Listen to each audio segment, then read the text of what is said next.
to the very first episode of Hustlerholic.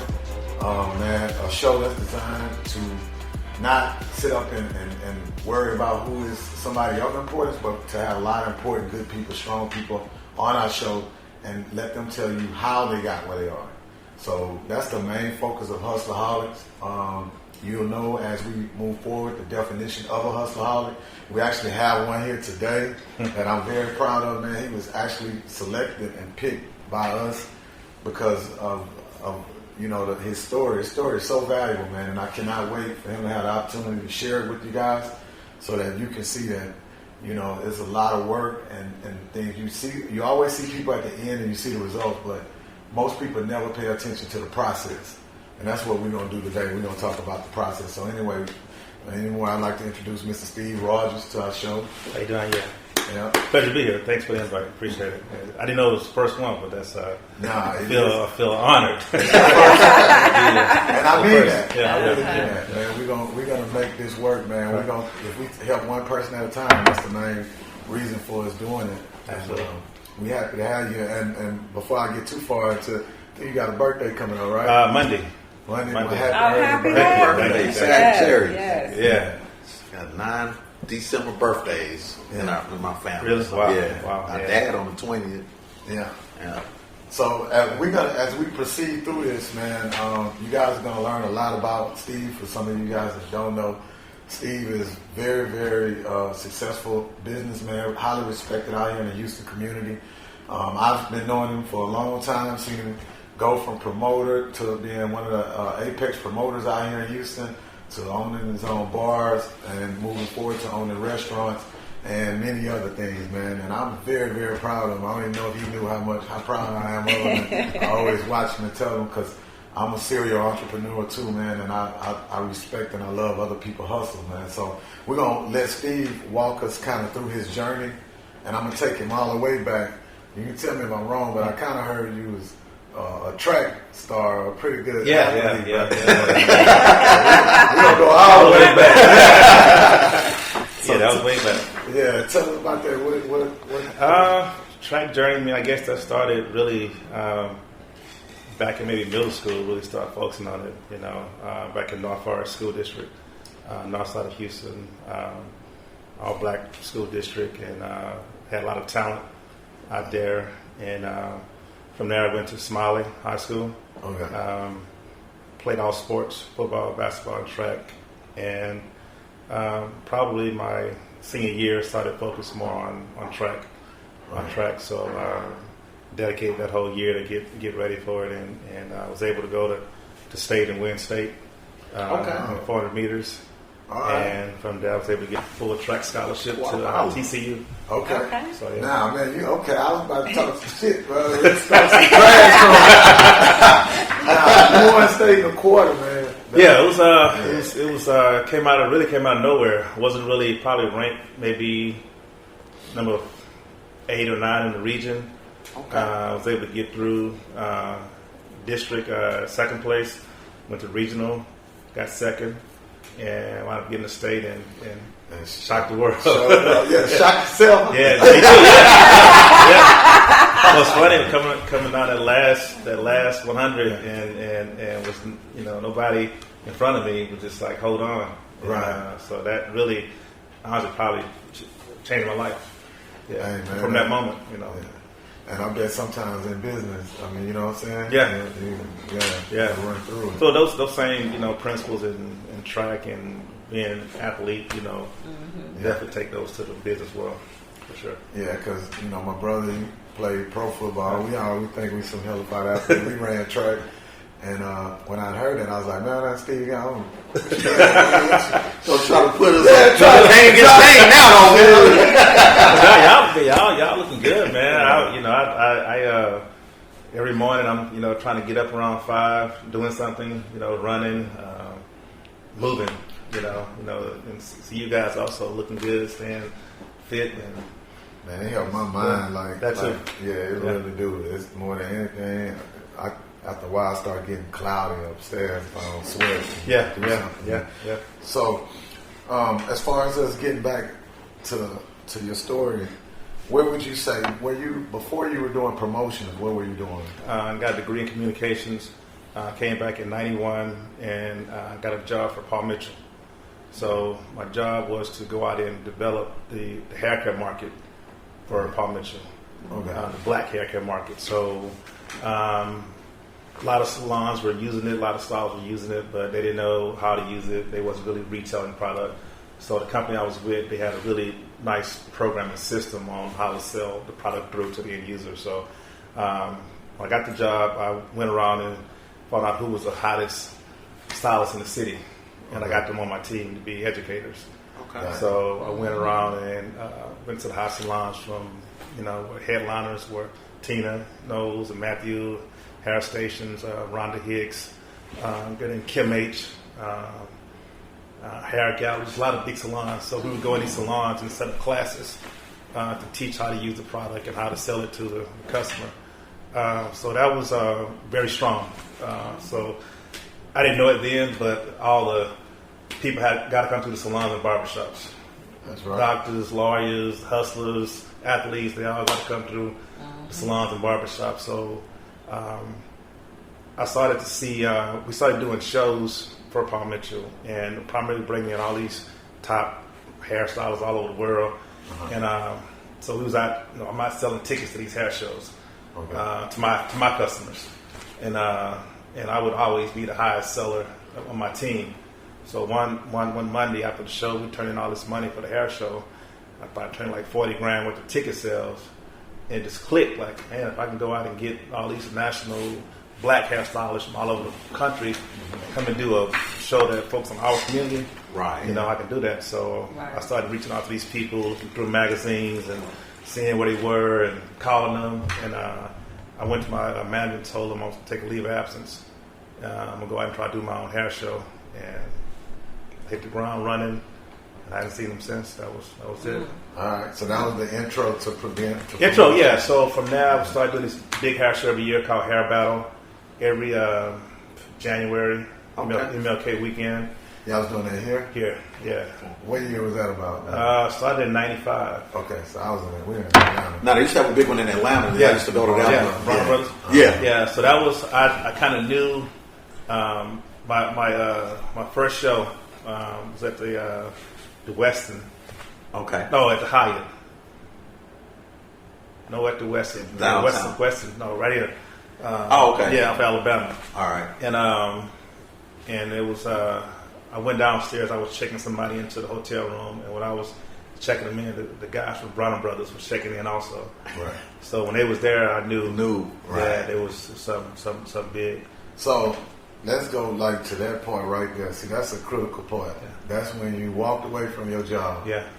And said, I'm about to and it was interesting. My manager and the owner of the company I was working for, they used to always say, you got to go out there on the limb because that's what the fruit is. Mm-hmm. So I was just taking that risk, not being afraid to go out there. That's a good one. Yeah. You got to go out to the edge of the limb. Yeah. That's where the fruit Get is. it. Yeah. Now I call it in the evolution of a business, I call it the blind face state. Yeah. You know what I'm saying? That's when, people looking at you crazy, your family, everybody trying to talk you out of it. Yeah. That happened too. That happened. My company I was calling trying to do the show, it was like, man, don't do it in January, don't do it. It's, people not going to come. And I didn't have any money. My mom gave me, I think $5,000. I went and put $2,500 on the ballroom, and I took the other $25 and got some flyers made and hit the streets. And my ticket sales were my deposits. So I would go make money, send out the deposit to the artist. Hotel, go Don King. Just doing that. So every night I'll come home, see where I was, and start paying bills. Okay. So that was it. So from there, what do you say? Like from doing one show a year, I guess you kind of moved into starting to do the. Yeah, that was so. The show was once a year, so I would make a pretty good, amount of money that could last me, for about 7-8 months. Mm-hmm. So about 2 years into it, I started doing promotions at Tonic. Then I'm down Tuesday on Main Street, and they got to be so lucrative that it was like I'm not gonna wait around and put another hair show. Right. I did it for a few more years after that, but saw the weekly, success of doing weekly promotion at the club, and just saw another opportunity. Okay. So that was kind of my way into promotion, and then I already had a customer base also with all these stylists. Mm-hmm. Like I said, those were my talking heads. Right. I would use them as influencers. Go in and give them tickets or give them VIP to the party, and they would be cutting hair, talking about it, doing hair at the party. So we would do these big parties. That's a mean formula, though. Yeah. But speaking on that, because that I think touches on something about building a network and relationships. Right. Absolutely. Because when you out here, a lot of times we don't realize how powerful our relationships are. And the network that we're building, or sometimes we don't even want to tap into that network, and that network is where your true net worth is. Yeah, exactly. Yeah, and I didn't, and honestly, at that point, I didn't realize that. I didn't know exactly what that meant or what I was doing. I just knew that I knew these people were powerful. They could help move people to get them where I wanted to be. So I remember I thought it was Osborne's tonic, right? And then y'all, what was after that around milkshake? Tonic, milkshake, M-Bar, but before Tonic, we was doing. We did a couple of big parties, man, at this place called the Nova Building. It was called Super Saturday, and we were doing it every third Saturday of the month. And we had, looking back at it, that was legendary. Also, it was a building right behind the Greenway Plaza Benz dealership. Uh-huh. It was an office building that was empty. It was like an art building, and they had all these cool rooms. So we had Scott Gertner in one room. We had Steve Nice in one room, GT in the other room. We had this huge patio out there where we was doing cigar. This was like 94, 95. And so we just had all this space. You go up this huge escalator when you come through the door. So it was some real fly stuff. And everybody was dressed up. Everybody was, people shopping for it. They was getting ready for the next month. Right. Getting suits made and out looking for outfits. So that was a big deal. So from there, but Tonic lasted for 3 years, and then they did the whole Main Street rail, then shut down, then M-Bar, milkshake. Right. Milkshake. And milkshake. Yeah, milkshake. You got good memories of milkshake. Well, really, man, we was coming out of that Maxie's phase. Yeah, too. Yeah. Right. You know what I mean? Because for a minute, Maxie, Roxy. Yeah. And then everything went downtown. I remember, man, going to Max's on Augusta. Uh-huh. When I got this flyer, I did a flyer out of blue jean denim. It was like a pocket. And I remember going up to taking up that Ed Mishar and Del Deso. Yeah, shout out to both of them. Yeah, those guys. Yeah, they kind of gave us the blueprint of that weekly promotion deal. And I remember giving it to Dale, and I remember him looking like, so he was like, man, everything kind of shifted right there. I remember that look in his eyes, and everything kind of shifted downtown after that. And at that time, I know you and Lisa worked together a lot. Yeah, right? well, Lisa partnered up, not partnered, but we met. She was a model, Paul Mitchell. She was doing some of my classes and shows, and met her like that. And that's my sister too, man. So shout out, much love. I love. Yeah, Lisa. She was back then. She was hustler also. Oh yeah, she's certified hustler. Gotta get her on the show. Yeah, exactly. Her on the show. Yeah, so she was that girl to get out there and worked and mouthpiece on her and got it done. Right. So when it was time to do something weekly, she was the person that I called. Yeah. So this is what always was something important to me. I probably used to say, I don't know, I probably told you, man. I used to be like, every now and then I go to a white-owned bar or club. I'd be like, man, they might be tripping at the door, but they ain't asking me for no money. Right. And I used to always say that shit. And I would say that, and then I'd be like, I gotta pay $20 get in, or $50, and then I was like, because we don't own nothing. Yeah. I said, man, we don't own that. So the guys promoting, they gotta make their money out the door because they ain't making off the bar with them. I know promotions have kind of think you guys some of the ones that kind of changed, at least out here, where now they get bar splits and Yeah. are able to participate in it. But I'm talking about back in the gap. But it's that changed. You start getting regulars. So if you come in weekly, Right. you supporting, Right. After 2 or 3 months, you And spending money. and spending money, Right. so you're not paying no more. Right. So after some years, I just started losing that, that customer that was paying like that. So that's where, Okay. toward the end, like now, there's really no door cover. Right. These guys go ahead and cut these bar deals now. Right. So like back at the M bar, we didn't have no bar deal. Right. Right. Right. So No that doubt. was No doubt. not good. Looking back on it, if we had a bar deal back then, it would have been crazy. My first bar deal was at Belvedere. Okay. And it wasn't a bar deal where off liquor sales, it was off of bottle sales.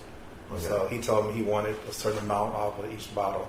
So I said, cool, well, we'll just add 25 on that, whatever it is, and that'll just be my part. Right. So back then, no one had a problem paying, $250 or $275 for a bottle or whatever. Right, yeah, you think about it. So at Belvedere, and at one point, had M-Bar going, Glow on Saturday night on Main Street. It was so it was M-Bar on Thursday, Scott Gertner's Friday night, Glow on Saturday night, and Belvedere on Sunday night. Okay. So all in one time. So and back then it was pretty major because we was getting door. People was paying. They was paying the skip. They was paying, out of dress code. So guys were back then. Guys were wearing the jerseys. I remember doing a party over at Champs in Uptown Park by Belvedere, and guys like Big Bang hating them, and guys would come through with these jerseys on, and we paid $100 to get in. So those were golden years, good old days. Oh yeah. Good old days. Before you get to your next question, I got a question. Because, like I said, man, I've always admired you from afar. And we keep saying back then, but we back then to now, how you kept reinventing yourself. You know what I'm saying? Right. Because you had it going on back then, and you still got it going on now. And you look at promoters back then that didn't know how to. I don't know if it was to change with the. Because you got these young, I call them these young hustlers, young studs coming along, man, and they kind of move the old heads out the way. Yeah. But you was able to keep establishing. So can you just tell us how you kept reinventing, or just? I think I was always looking at the next thing or my exit from that point. All those years at Tonic and M-Bar and Belvedere, all that stuff. I was always outside. I was never inside a party. Right. So I was never in the section with bottles and True that. caught up in all that. So I was always outside, focusing on. I remember. But he always about his business though. He been there, Right. quiet, chilling. Yeah. So that was it. Always looking at what's next. Even right now, once we got through with with 50-15, it was like. What's next? What's next? Mm-hmm. Right. What's next? What's next? Always, what's next? And I didn't want to be. I was always Tonic. I was at Tonic for 3 years, and the guys put me out of there because it was getting slow on Main Street with the rail, whatever. Too many black people down there. I don't know what it was, but they put me out, and I had about $35,000 left from all that. I had just bought a new house, a new motorcycle, and I was scared. I didn't know what was next. So I actually went back and started teaching. I was a substitute teacher. Okay. Because I didn't know and then that kind of when that happened, that kind of put me like, all right, I gotta get serious. And I said, if I ever get in that position again, I would do it different. I'm not going to be out there spending money. Right, learn. So probably about 5 or 6 months between leaving Tonic and M-Bar happening, and so when M-Bar happened, it was a different mindset. So every week we was getting the money, we just going to put it in a box. Gotcha. Wasn't no spending, wasn't no nothing. It was just savings. I was about to say I was writing, had these weekly goals and monthly goals, and I would put it on the fridge, put it in the restroom, bedside table, and just things I wanted to reach. So like, to get back to it, so you had a damn good run. Then you start buying shit. Yeah. Then the carpet got pulled from under the right. Yeah. And you was like, I gotta start saving, yeah. right? And then so you start stacking your money. So at what point did you get where you say I need to own my own deal? It's probably, we was at always, and even at Belvedere. I say I did Belvedere for 10 years. I mean, and at a really high level in terms of numbers, sales, door and bar. But I always was back in my mind that at any time they can come in. Right. They can come and do it, and do it themselves. Right. So. One more thing, I'm sorry. You said you went back to substitute teaching. Yeah. So when you were substitute teaching, a lot of people out here probably thought you was still. They didn't know. Yeah. But you did what you had to do, right? Yeah. I had a mortgage, and that 35 went quick. Yeah. So it was, let me get back out here and keep it going. Make sure I didn't want to lose the house. Because, I talk to different people about entrepreneurship, and I tell people, man, how many times I had to rebuild myself. Mm-hmm. And a lot of people on the outside, they looking in, they don't see that rebuilding part. Right. Mm-hmm. They like with me, they see me red shot, now they see it now. I'm like, no, man. Yeah. I had to go all the way back and start with some bail bond business, which I wasn't excited about doing. Mm-hmm. But that's why I said substitution. But I knew and this is not about me, it's about you. But I want to share. I want people to really understand the process and what people go through. And everybody looking at the end results, but they're not seeing that process. So, but we'll get back to it, man. So now you got in your mind. What triggered, or what was it? You saved enough, or when did you get to the point where you're like, now I'm finna go buy my own? You know what? It was crazy. I was at Belvedere, and the owner of Belvedere, he used to own Tonic, also. He owned a place called Social, and he came to me one time. It's crazy. To borrow some money. He owned everything. He owned everything. But I had all those things going on at one time. So I had some money saved in. So he came to me to borrow some money, and they opened up a restaurant called BRC, Big Red Cock Restaurant, and opened up and started doing well. So they had another thing they was going to do, another concept. So he came back again, and I was like, he borrowed some money that time. Lonnie told me he paid me back with interest and all that. He came back the second time, want to do it again for another concept. And I was like, nah, if I do it this time, I want to be in on the deal. Right. So they let me in on the deal. It's called Liberty Kitchen, and that took off. And I just saw what they were doing on the restaurant side. Right. So from there, we just started looking around. Me and my partner Rob, we went in and did Sugar Hill. Right. On sophomore. So that was our first fight. So you say you saw what they was doing. A lot of people understand the system. Right. Anybody can say I want to open up a bar. Anybody can say I want to open up a restaurant. Mm-hmm. You can be a hell of a fine promoter. Yeah. But if you don't understand the system or how you keep up, all how that, you account, accounting, all that. So would you say you got that? Got that from them. You got that. And I went in and asked him that, at a meeting, asked him to be my mentor. Okay. So I asked him straight up, and he helped me out, walked me through it, and so I was seeing how the whole, I guess, promoter space was changing. Also, Belvedere was probably in year 8 or 9. Other things popping up. So trying to figure out. Let me go ahead and figure out my exit strategy from being a promoter to the other side. You just spoke on something though that I know is very important to entrepreneurship, and that's mentorship. And that's one of the things that you see a lot of us lack in, because either we don't ask for it, or for whatever reason we think we know everything. Right. And one of the things that I think as you evolve as an entrepreneur, as a business owner, and is thinking that you realizing that you don't know everything, and that everything that you walk into is going to be a new learning process for you as well. And just because you think you have all the right answers doesn't mean it's going to go that way. Yeah, absolutely. And that mentor can kind of guide you, and if you listen, to help you avoid some of those pitfalls.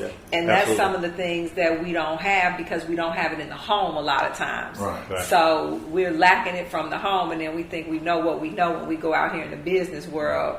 And I think that that's one of the things so I'm sure that mentorship was able to kind of propel you to that next level as well. That was crucial. Yeah. When you get where we are now, you don't even want to do it unless you know that's in place.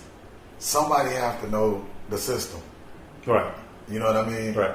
And you know what I mean? Like you're not going to invest in no business unless you know this one person. I don't care if we selling vacuum cleaners. Somebody got to know where to go get them at the cheapest price, know how to count for them, and know. Right. So it's almost like you look for that mentorship, and I'm glad you touched on that, because that's really what I want this to grow and to be somewhat of a mentorship. Right. Not in the essence of somebody specifically telling you how to run a particular business, but a mentorship in a way where people see that process. Yeah, the sharing of it, man. Yeah. And you just killed one of our questions, because I was about to ask you, who was your mentor? Yeah, I think Lee. It's got named Lee Ellis. He was very instrumental. And I don't. I'm thinking about it right now when you ask me that, and she's always the first person I call with anything is my mom. Just running by her, and she always has good information for me, and she not gonna judge. She's not gonna do any of that. She'll give it to me real, and So now, and another thing y'all done that I found to be unique and good is you duplicated something. And a lot of people don't know how hard that is to have. You got Prospect 1 and 2. Yeah. And like soul food restaurants have always had a hard time duplicating.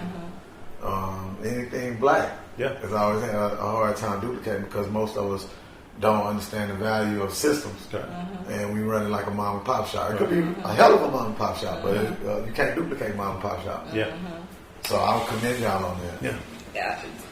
Speaking on systems, so a lot of times we don't, is because we're so emotionally tied to how we do things as a people. We some emotional beings. And that emotion doesn't allow us to get out of our own way, and allow people to come in too and tell us, delegating and so forth. We want to kind of, it's like our baby, and then we want to hoard it and run everything, and that doesn't allow for growth.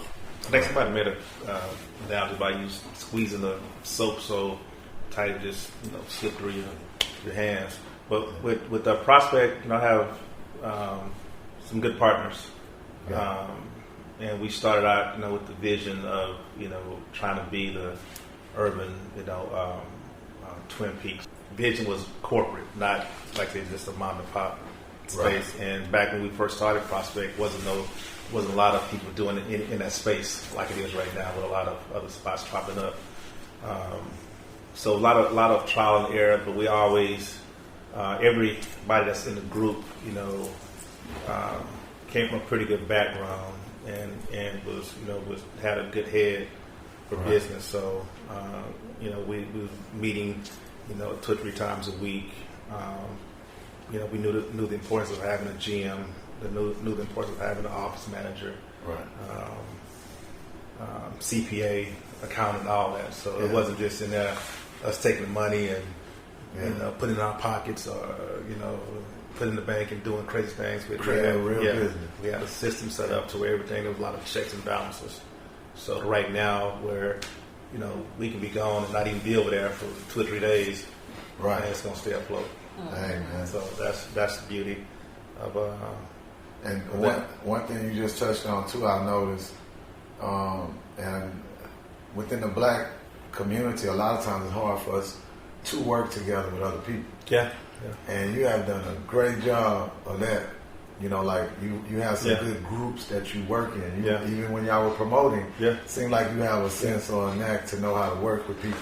Balance, it's you let I guess everybody be who they're gonna be. And everybody had a role. And back then with me and Lisa, my role was outside, making sure the door was good. Right. Her role was be inside, make sure everybody was still part good. Make sure everybody was taken care of, the athletes, the entertainers, the hosts, the guests, whatever. She was the hostess. Inside, So that was her deal. And like right now with Prospect, we always 4 of us, and we all have all areas that we focus on. So one guy focuses on the food, one guy focuses on the bar, one guy may focus on marketing, one guy focuses on the building. Make Junior, Rob, Moji, Martin, Jonathan Reitzel, and Rob Wright. Okay, and I commend all these guys. Yeah. So they branch off and they're doing camp now. Yeah. They got Lost and Found now. So we're all doing our own thing. The A-Life movement. A-Life, right? You kind of helped. We was we just kind of got that dissolved maybe a few months ago. But we were doing Engine Room together. Yeah. We had a place called Mercy over there in Edo that we did, Jet Lounge. So I was still part of that whole. That's what I said kind of earlier when you said so. I ain't saying I'm just walking with you, not trying to walk for you. But it seems like by you helping other people, kind of help play the role as you staying relevant. Right too, in front of things. That too, Connected, and and man, our community, like these are all missing pieces, right, that I want to bring out, man. It ain't, it's easy to just say, hey, this man made it, man. This man got 2, 3, 4 restaurants and other things. No, look at the dynamics of it. Yeah, the relationships, the mentorship, the process, the ability to collaborate, the ability to work with other people, and vision, and the vision, and to give and pass on to those behind them. Yeah. So those are the type of things that we not just here. I'm not just here sitting here with you. You know what I mean? Yeah. I really took a lot of time, and I was like, this somebody that I know exemplifies that. You was about to say something earlier, Shay. You remember or no? Okay. So just to kind of get to closure, like right now, outside of restaurants, promotions, and bars, are there any other areas that you have investments in, or do you stick to what you know, or do you diversify a little bit, or I think about that also daily, and thinking about how are we gonna come out on the other side of this pandemic? Right now with us being open and thriving, and you say what? We're thriving. Well, we're open right now. We're doing well. We're doing well. Right. I don't even know why, bro. I'm supposed to let that slide right. We're doing good. So especially during a pandemic, though. Yeah. And what we found out with that was we're able to do more with less. Right. We're able to cut. Once again, you got to reinvent. Yeah. Kind of think outside the box. Yeah. All right, we don't have to do this now. Yeah. Right. Yeah. And so the numbers are, still there, and we're not having so much going out now. So, like I said, we coming out on the other side of this, we'll be in position to go out and probably find some other opportunities. There's gonna be a lot of opportunities. Those that didn't attend. Right. Exactly. Right. Yeah. So that's the vision and looking at what that looks like. Yeah. Yeah. So I had a meeting yesterday with this guy out of Alabama. He has this black-owned water company called 1186. Great artesian water, so that's an opportunity with that also. Mm-hmm. So yeah, just looking at some other things. But I guess one of the questions that I used to get all the time, man, is, when you gonna stop promoting? When you gonna when you want to retire? That same, I give that same look. I say, what? But and those people don't know. They don't know They got Hustlerholic. right. Exactly. They don't know. Yeah. But I used to look at them like, what do you mean? Retire? What do you mean? Do something else? Just ask the CEO of Coca-Cola, when you retire? So, I think that was you, Michelle, was telling me, retire. What's that mean? You having that conversation? Talking about the whole word retire. I know it might have been one of my one of my brothers. Mm-hmm. Retire, like that's for people that work for people. Right. And they hang this in front of you. Right. To tell you at some point in time, right. We're going to let your you. services no longer needed. Exactly. Yeah. You know what I'm saying? And when you not thinking about working for people, right? Not that there's anything wrong with working for people, because right. even if we all are successful, somebody got to work for somebody. Absolutely. Yeah. But even the people that work for me, I tell them, you don't work for me. We work together. Yeah. I don't care whatever your name is, you are such and such incorporated. Right. And that's a different mentality for I work for somebody. Yeah. Because you can still be working for Exxon, but still got rental properties on the side. You can still have your side hustle, as long as you Joe Boy incorporate. If your mentality is right there, you know what I'm saying. But that whole word retire, when you gonna retire? Right. Everybody I know that when they retire, they almost pass away. Yeah. That's when I see people die, man. I ain't lying. I've seen a lot of people retire and die because they ain't got shit to do. And I think the passion is a bigger part of our purpose and why we exist. Right. We fight for things bigger than just existing. We don't just sit around, retire, and exist. Right. You know, You got to reinvent yourself and keep it going. Man, well, what's next? Anything new you want to talk about? We got a new thing we're working on right now. We're about to sign a lease over here on Westheimer in Fountain View, the old Houston's. Okay. Yeah. So we're probably another 4 weeks away, or 3 weeks away from probably getting that deal wrapped up. What's that going to be? It's going to be a restaurant, kind of a elevated comfort food space. Supper club? Supper club vibe. I know, right now, like with Bisu, going by there and seeing what they're doing with these big communal tables, people out celebrating in bigger groups now. Yeah.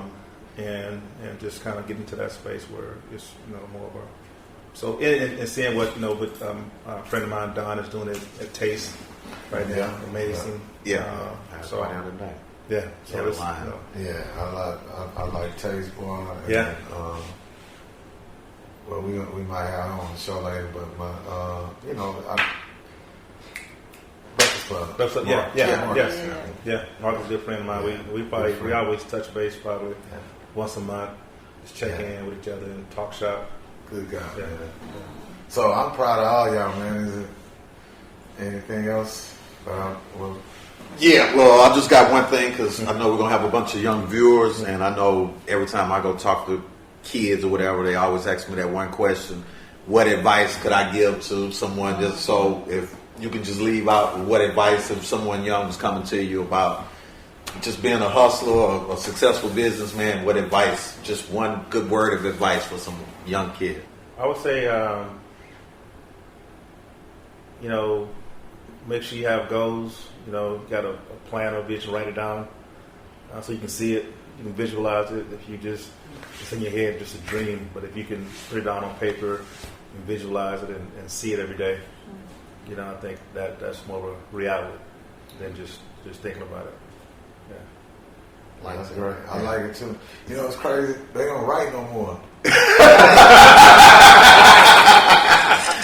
you go. So they gonna do. Well, they still need to put it tight. They're gonna do a TikTok. Hey, I'm gonna be the next Steve Rogers around.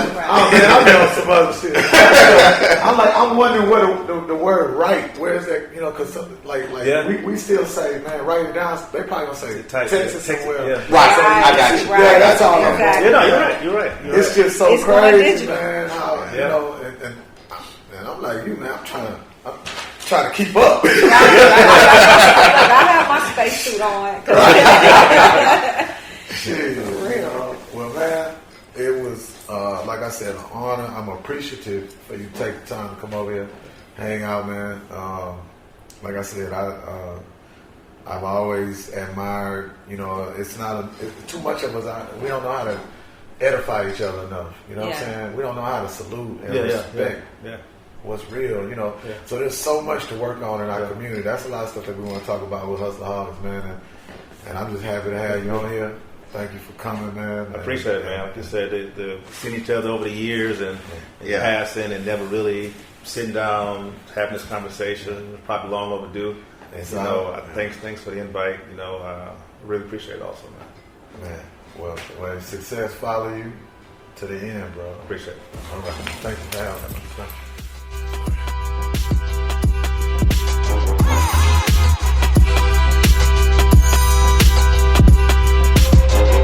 All right, man, we want to welcome y'all back to Hustlerholics. This segment right here of Hustlerholics is money and music. Even though I've made it very clear that our platform is to show people many ways out, you know what I mean? In our community, unfortunately, a lot of times they think the only way out is sports and entertainment, man. But entertainment, we want to keep this a part of our show because if you really look at the history of hip-hop, and when you look at how entrepreneurship and from Russell Simmons and empowerment that came to our community, that's what it's we can't we can't run away from how a lot of our power has come, the Jay-Z's and all that, and it come from the streets and the music that came and the entertainment that came from the streets. And that's why I want to welcome some very, very dear guests to me, man. And this being our first show, I wanted it to be personalized, man, and somebody who I'm very, very proud of. Definitely a hustlerholic. My little brother, B. Gotti, we go way back. Y'all know the story with Rec Shop and all that. But now that he's grown into doing his own thing, and I'm here to support him and his beautiful wife, Lonnie, they work in a partnership, which is already something that we're going to really touch in on. It's rare. And rare. Because of the strength that come when two people, when soulmates can come together and build and share the same interests and stuff, man. So I want Gotti and Leilani to introduce themselves, plug in entertainment, just kind of tell us what y'all got going right now. I'm D. Gotti Monroe. This is my wife, Leilani Monroe. Man, right now, man, we just pulling together. We shooting videos. We shoot short films. We studio, mixing and mastering music. I'm building artists up, writing for a lot of artists. Doing music projects. We doing music projects together. Yeah. The real estate company. We got the real estate company. I got a concrete company. Because when I first came home, I humbled myself. I backed up from the music and went and learned me something. Because, before the music, I came straight from, you know what I'm saying? And being with her, we came from the same projects. And she went and got her master's degree. And so she was just instilling it in me this last time I went in and just like, hey, this what it is. This was hard work. Yeah, but I got it. I understood that I was going to have to make some sacrifices. You know what I'm saying? And hey, man, for 6-7 years, man, I came home and I was building chemical plants. That's what I was doing, bro. From the ground up. You know what I'm saying? I learned everything in it, but I went from making $12 an hour to about $45 an hour. Wow. So I learned something, you know what I'm saying? And with her business sense, we started a concrete company. Now I'm doing jobs on my own, you know what I'm saying? Got my own crew and, hey man, God good, man, but it's all trail back to the music because just this inspiration, you know what I'm saying, around me, man. And so what I think is, that I know personally is so good about it and why I definitely want to hear is, because you touched on about 3 or 4 different diversification aspects of it. Yeah. Y'all both share a passion and a love for music. And at the same time, you know, knowing that you got to touch in on other things. And Lonnie is like the perfect, like it's a beautiful blend. But, you know, so what I kind of want to talk about right now is first, how do y'all work together? How does that flow, man? Like that's such a beautiful thing. You want to tell them? It may seem beautiful. It's hard working together, but by us being passionate about the same things, it kind of makes it easier because I'm able to understand a lot of things. Like he explained to me, some of his friends have hard times in relationships with their wives because they're not involved in the music, so it makes them kind of difficult to understand how things work. But we be up all night till the sun. We didn't even go to sleep last night. No, we be up all night almost every night because we be working. Either he's working on something, he got his own little studio area, and I have mine upstairs. So either he's working on something, I'm working on something, and then I'm always coming up with ideas. My mind is always racing, so I'll come down there and tell him something. We'll be collaborating on ideas. We're like, okay, we're going to do this. Oh, we're going to do that. And then when he told me he had an interview with you, I was like, okay, I got an idea. Like, let's do this. So the ideas are always flowing. So, but it started when we were 13 because we used to compete with each other in talent shows dancing in middle school. So, so it started there.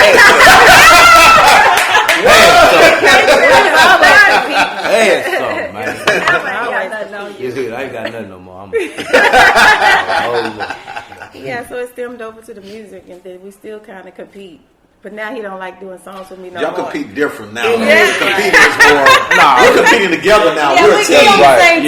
So you block, and I'm gonna throw deep passes. Make sure you block, you do your part, and I'm gonna do my part. We have fun with it though. Well, one of the things that I like about the platform that y'all building is that it ain't one. You know, a lot of time artists have a hard time not being an artist. Yeah, she helping me with that. Yeah. She got to tell me all the time. Oh, he has. You a boss, man? Nah, hey man. Like, you can't do this no more. You're a boss. You got to step back from that. No more of that. Yeah. I got a good person to check me, and you know that I respect. You know what I'm saying? Because you know you ain't gonna respect everybody that tell you something. So I got a good person that's gonna call me on my shit. But I love how you taking the brand and helping to create and build new artists as well. Yeah. We just had another guest on here, and that was one of the things Floyd asked him. He was like, man, how have you found a way to keep yourself relevant? And a lot of it had to do with how you giving back, man. You uplifting other artists and uplifting other people. What y'all don't know, she do tracks too. She make beats. So I'm a hustler, you know. So me, I got all these artists around me. You know what I'm saying? I make them do whole albums with her. So you know, she might do every beat on the album. I might be writing. You know, then I'm in the studio working out. She made me learn everything. So she learned, you know. Hey man, it's a beautiful thing. You know what I'm saying, Rick? Read books. Yeah, every day, man. We reading and we pulling together, man. You know, and making it happen. And it's a beautiful struggle, man. You know, to just be doing it with somebody that you know got your back for real. You know, I ain't had that. You know what I'm saying? My niggas was there, but and in a woman to find that's gonna ride through it. You know, hey man. Right. And D-Rec been there. He saw we went through a lot together as kids. So one beautiful thing about that I like, I'm glad you guys are here to share this. When we say music and money in this segment, the good thing is that I look at everything and I see y'all not just doing music. No. So you creating a real platform. You have a structure with the videos. Yeah. You know what I'm saying? You do the videos and you be talking. Yeah, man. It's fighting and all that. We letting it all come out and being ourselves and having fun now with it. And you know, man, the kids, my little kids, my babies, they got it, man. They got a hit right now, bro. They 6 and 9, and it's in them. So we building on everything and humble the whole way. You know, helping people. You know, humbly. We done a toy drive last year in the projects we came from, man. And that's awesome. 200 kids, you know what I'm saying? Just us, you feel me? So, man, he opening doors and shining his light on us, man. You know what I'm saying? Like what we talking about, you know, it's a full circle, man. It's, stars are lining up, but I had to go through the when you do the right things, and humble myself, and But I'm touching back on what I was saying, because when we still want to educate and teach. Yeah. And what I'm loving, I see y'all doing is understanding that the new way with the music business ain't just in the booth.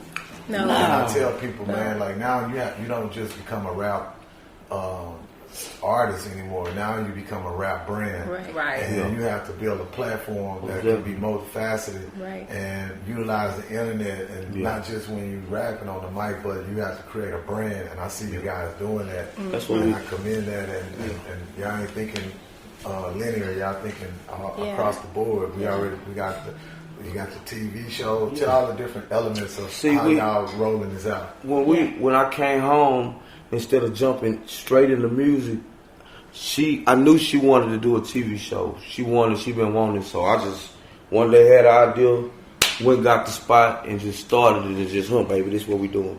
So we had 30 episodes, but by us doing that, it was our idea that's how we're gonna bring the artists to us. We're gonna get them something. Do a mixtape. You know what I'm saying? So by the 30th show, we had interviewed Zero, Sauce Twins. Before the Sauce Twins was OMB Bloodbath. So we got all these artists and network with them. I got songs with them. That's how I network. So it was just a marketing plan to get them something and let them know that, okay, I ain't just tripping on this music, but when y'all see me and embrace me, you gonna see that, hey man, there's a few real ones left, and it work every time, because real universal.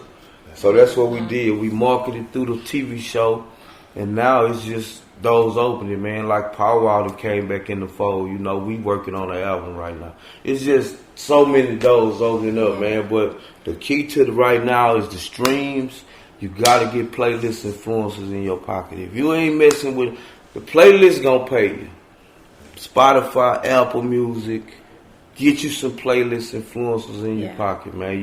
Just through our work. A producer reached out to me, bro. He got Grammys, KE on the track. I ain't gave him no money, but he just been feeding me and putting my music in front of the right people. But it's just God opening doors. Us being humble and just staying active. Stay active. Keep something in their face. You know what I'm saying? Don't let up.